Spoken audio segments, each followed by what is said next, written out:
History of Equatorial Guinea. Published December the 9th, 2017. Special characters are denoted as follows. And. Beginning and ending single or double quotations. And. Left and right parentheses. An M dash. The history of Equatorial Guinea is marked by centuries of colonial domination by the Portuguese, British and Spanish empires, and by the local kingdoms. Part 1. Pre-colonial history. The first inhabitants of the region that is now Equatorial Guinea are believed to have been Pygmies, of whom only isolated pockets remain in northern Río Muni. Bantu migrations between the 17th and 19th centuries brought the coastal groups and later the Fang. Elements of the latter may have generated the Bubi, who emigrated to Bioko from Cameroon and Río Muni in several waves and succeeded forming Neolithic populations. The Igbo of Nigeria. Mostly Aro. Slave traders arrived and founded small settlements in Bioko and Río Muni, which expanded the Aro Confederacy in the 18th and 19th centuries. The Annobón population, originally from Angola, were brought by the Portuguese via São Tomé. Part 2. Colonial Era. Part 2. Colonial Era. Chapter 1. Spanish and British Empires. The Portuguese explorer Fernando Po, seeking a path to India, is credited as being the first European to discover the island of Bioko in 1472. He called it Formosa, beautiful. But it quickly took on the name of its European discoverer. The islands of Fernando Po and Annobón were colonized by Portugal in 1474.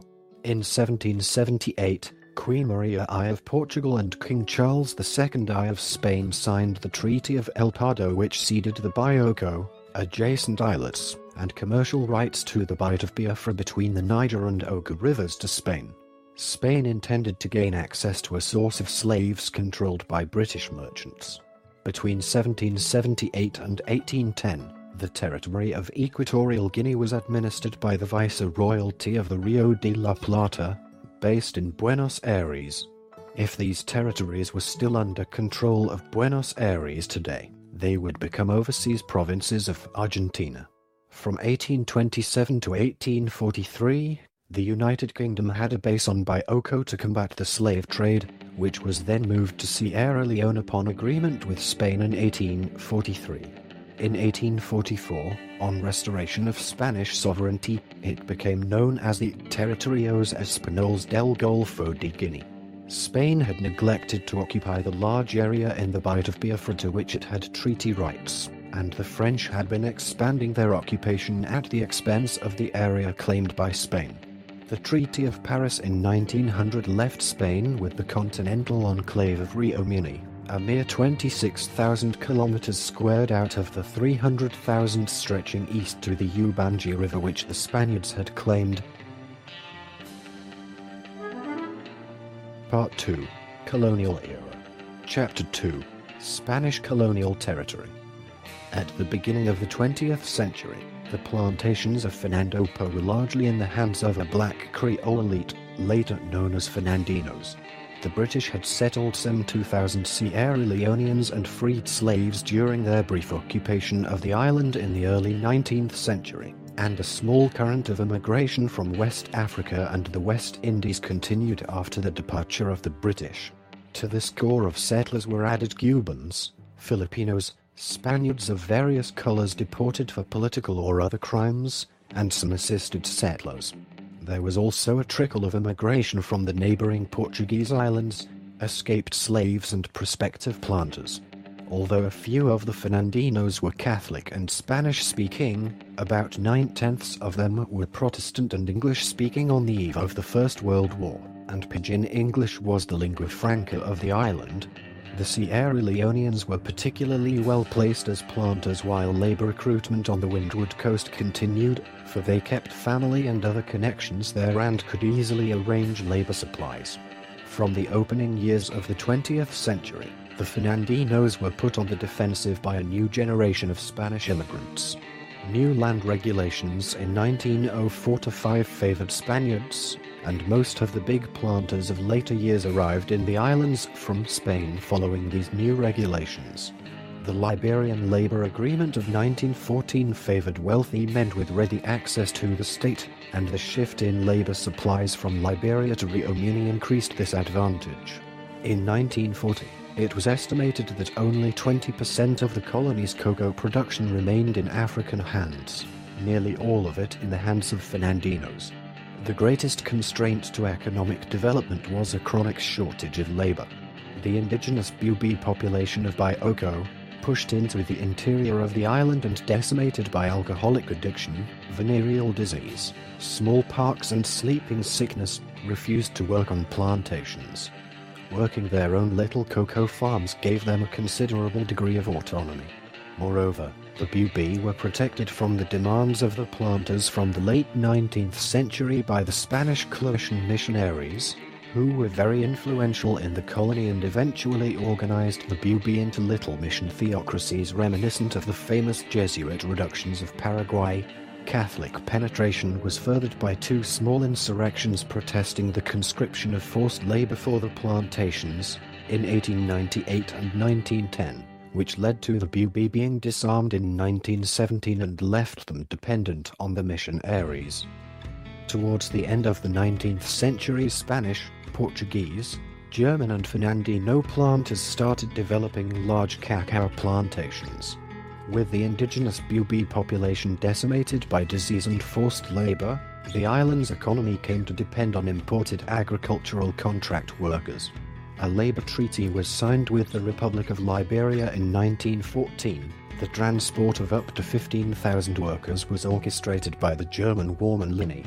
The Liberian labor supply was cut off in 1930 after an international labor organization, ILO, commission discovered that contract workers had been recruited under conditions of criminal compulsion scarcely distinguishable from slave raiding and slave trading. Between 1926 and 1959, Bioko and Río Muni were united as the colony of Spanish Guinea.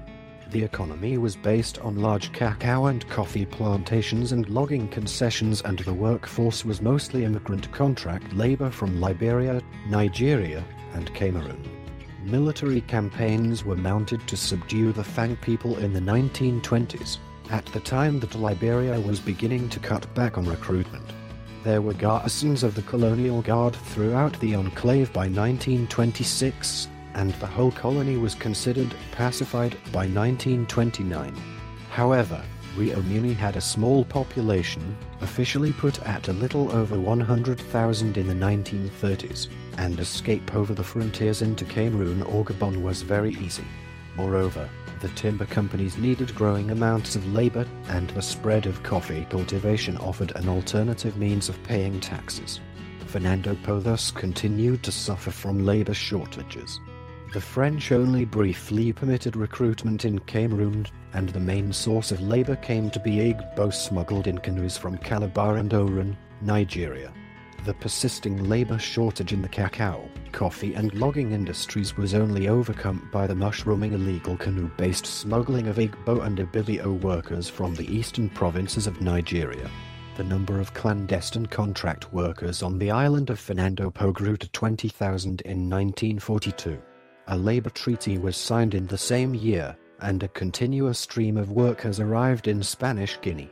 It was this treaty which really permitted Fernando Po to become one of Africa's most productive agricultural areas after the Second World War.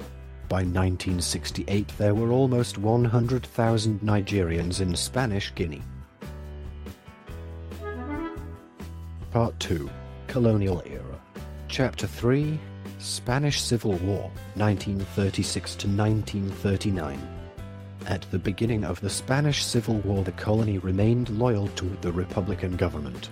On July 24, 1936, the Republican cruiser Méndez Núñez arrived at Santa Isabel. On its way back to Spain, the officers planned to join the rebellion, but the Spanish government, knowing this, ordered the ship to go back to the colony. On August 14, the Mendez Nunes was back in Fernando Po, where the sailors took control of her. On September 21, the ship arrived in Malaga, Republic in Spain. On September 19, the Colonial Guard and the Civil Guard began the rebellion and took control of the island of Fernando Po, while the rest of the colony remained loyal to the Republic. On September 22, a clash took place between a rebel group from Cogo and a loyal detachment from Bata. Finally, on October 14, a force of 200 rebels arrived in the merchant Ciudad de Man and took control of Bata and the rest of the colony. Part 2. Colonial Era. Chapter 4. Provincialization and Decolonization. The post-war political history of the colony can be divided into three fairly distinct phases. 1. Up to 1959, when its status was raised from colony to province, taking a leaf out of the approach of the Portuguese Empire. 2. Between 1960 and 1968, when Spain attempted a partial decolonization which was hoped would conserve the territory as an integral segment of the Spanish system. And 3. After 1968, when the territory became an independent republic. The first of these phases consisted of little more than a continuation of previous policies. These closely resembled the policies of Portugal and France, notably in dividing the population into a vast majority governed as natives or non-citizens, and a very small minority, together with whites, admitted to civic status as emancipados, assimilation to the metropolitan culture being the only permissible means of advancement. The first local elections were held in 1959, and the first Equatorial representatives were seated in the Cortes Generales. Spanish Parliament. Under the Basic Law of December 1963, limited autonomy was authorized under a joint legislative body for the territories to provinces. A paradoxical effect of this autonomy was that Guineans could choose among several political parties while metropolitan Spaniards were under a single-party regime. The name of the country was changed to Equatorial Guinea. Although Spain's Commissioner General had extensive powers, the Equatorial Guinean General Assembly had considerable initiative in formulating laws and regulations. Nationalism began to emerge during this provincial phase, chiefly among small groups who had taken refuge from General Franco's paternal hand in Cameroon and Gabon. They formed two bodies, the Movimiento Nacional de Liberación de la Guinea, MONLIGE, and the Idea Popular de la Guinea Equatorial, IPGE. Their pressures were weak, but the general trend in West Africa was not. A decision of the 9th of August 1963, approved by a referendum of the 15th of December 1963, introduced the territory to a measure of autonomy and the administrative promotion of a moderate grouping, the Movimiento de Unión Nacional de la Guinea Equatorial, MUNGE. This proved a feeble instrument, and, with growing pressure for change from the UN, Spain gave way to the currents of nationalism. Independence was conceded on the 12th of October 1968 and the Republic of Equatorial Guinea came into being with Francisco Macias Gema elected as president. Part 3. Independence. In March 1968, under pressure from Equatorial nationalists and the United Nations, Spain announced that it would grant independence to Equatorial Guinea. A constitutional convention produced an electoral law and draft constitution. In the presence of a UN observer team, a referendum was held on August the 11th, 1968, and 63% of the electorate voted in favor of the constitution, which provided for a government with a General Assembly and a Supreme Court with judges appointed by the President. In September 1968, Francisco Macias Gema was elected first President of Equatorial Guinea, and independence was granted in October. At independence, Equatorial Guinea had one of the highest per capita incomes in Africa, although it was also very unevenly distributed as most of the money was in the hands of colonial and elite planters. In its final years of rule, the Spanish colonial government achieved a relatively high literacy rates and developed a good network of healthcare facilities. However, at the time of independence, the number of African doctors and lawyers was in the single digits. In July 1970, Macias created a single-party state, and by May 1971, key portions of the constitution were abrogated. In 1972, Macias took complete control of the government and assumed the title of president for life. The Macias regime was characterized by abandonment of all government functions except internal security, which was accomplished by terror. This led to the death or exile of up to 1/3 of the country's population. Citation needed.